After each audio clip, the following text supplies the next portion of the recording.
Me smile like the sun, fall out of bed, sing like a bird, dizzy in my head, spin like a record, crazy on a Sunday night. You make me dance like a fool, forget how to breathe, shine like gold, buzz like a bee. Just the thought of you can drive me wild. Oh, you make me smile. Good. Whenever it is that you are watching this, everyone. A little bit of a intro music there for you. Hope everybody's having a fantastic day. It's going to be a good day today. We're going to be talking about a couple of things here. Just a little bit on reference angles. Now, last night, you learned that a reference angle was the distance between the x-axis and the angle itself. And you learned that we could take reference angles and we could use them as your trig functions, right? So, for example here, it says find the exact value of each expression or state that the value is undefined. So, for example, the cosecant of 120 degrees, well, 120 degrees is in quadrant 2, and the reference angle to go to 180 is 60. So I could say that that's the same thing as the cosecant of 60 degrees. Alright? And the cosecant of 60 degrees, I've got my little handy-dandy layout here. See, it was 120. To go to 120 to 180, it's 60 degrees, so I'm going to go to 60. And if you remember your cosecant values is the reciprocal of your sine. So it's going to be 2 over the square root of 3. 2 over the square root of 3. I'm going to write this a little bit bigger. I got some space here. Let me write this bigger. 2 over the square root of 3. And then you multiply by the square root of 3 to the top and the bottom, and you get 2 square root of 3 over 3. The cotangent of 225, right? Cotangent of 225, well, here's 225. The reference angle for that is going to be 45 degrees. One little trick to remember that, anytime the degree ends in a 5 and it's one of your special angles, keep in mind this is only if it's one of the special angles, one of these listed. But if it ends in 5, the reference angle is 45. So I could rewrite that as the cotangent of 45 degrees. And we know cotangent is x over y. So I go to 45, I put my x over my y, which is the square root of 2 over 2, over the square root of 2 over 2. And we know that that's 1. The secant of 90 degrees being up here, right? Secant is the reciprocal of cosine. So we'll have a radius of 1 over 0, it's r over x. So since we have 1 over 0, that's going to give us undefined. Secant of 7 pi over 4. 7 pi over 4.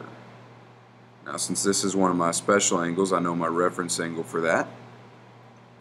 It's going to be secant of pi over 4. Now remember, secant is the reciprocal of cosine, so you go to pi over 4. The cosine there is going to be the square root of 2 over 2, so we're going to flip that and say it's 2 over the square root of 2. Multiply by the square root of 2. You get 2 square root of 2 over 2. Cancel your 2's and you get the square root of 2. Tangent of 5 pi over 6.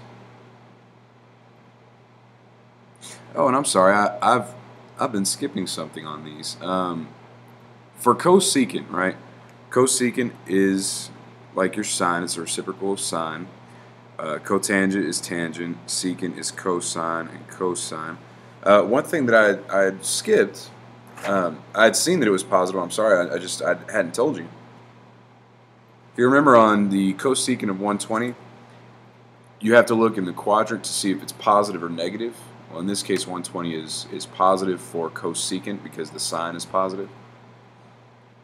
Tangent of 225 is down here. Cotangent of 225, rather, is positive in this corner. Remember, all students take calculus. Cosine of 90 is undefined, so we ain't got to worry about that. Cosine of 7 pi over 4, the secant of 7 pi over 4, those are both going to be in the same place.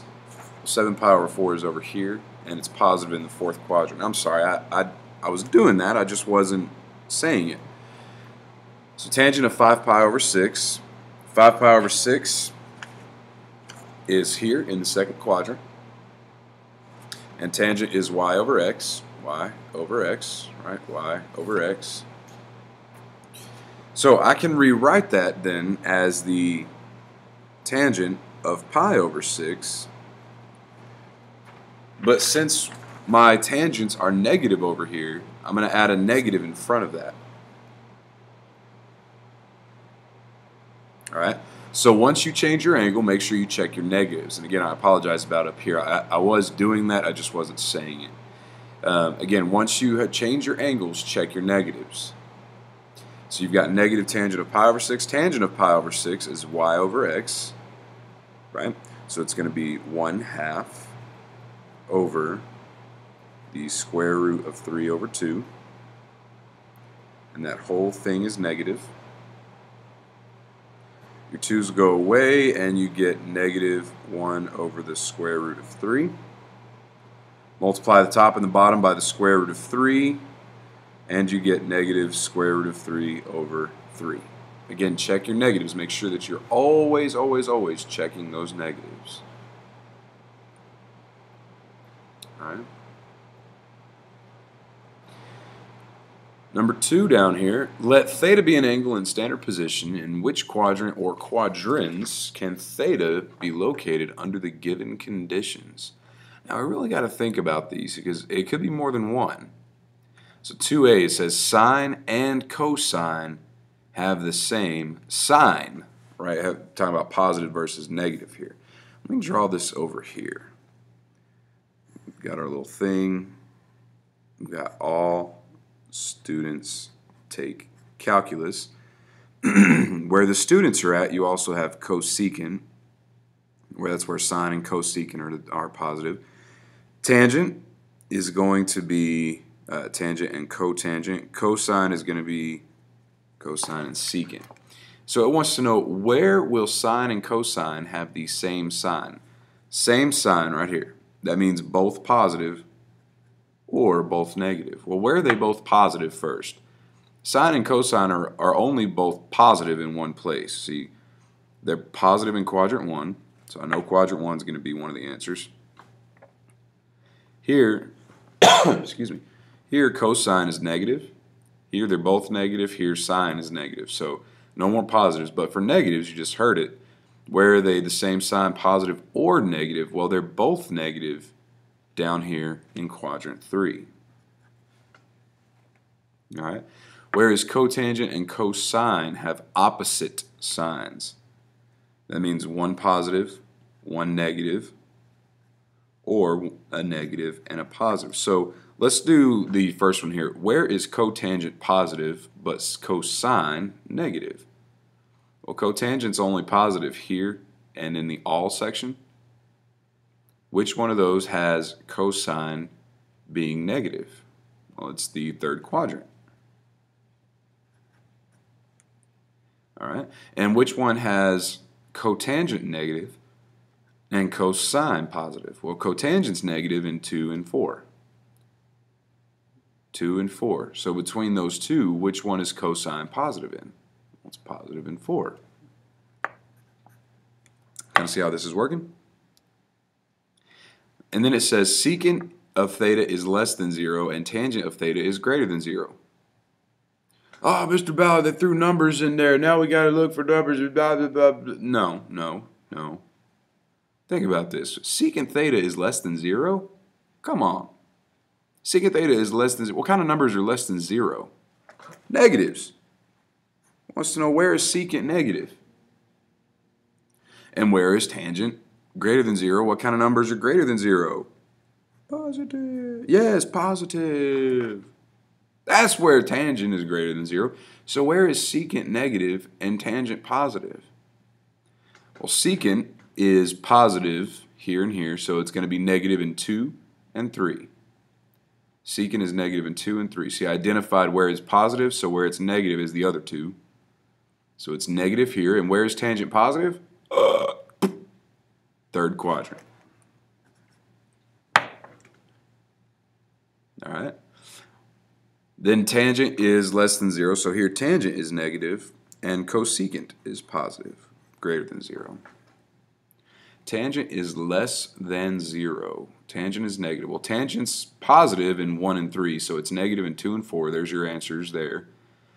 And then which one of these has cosecant being positive? Well, only one of them, and that's quadrant number 2.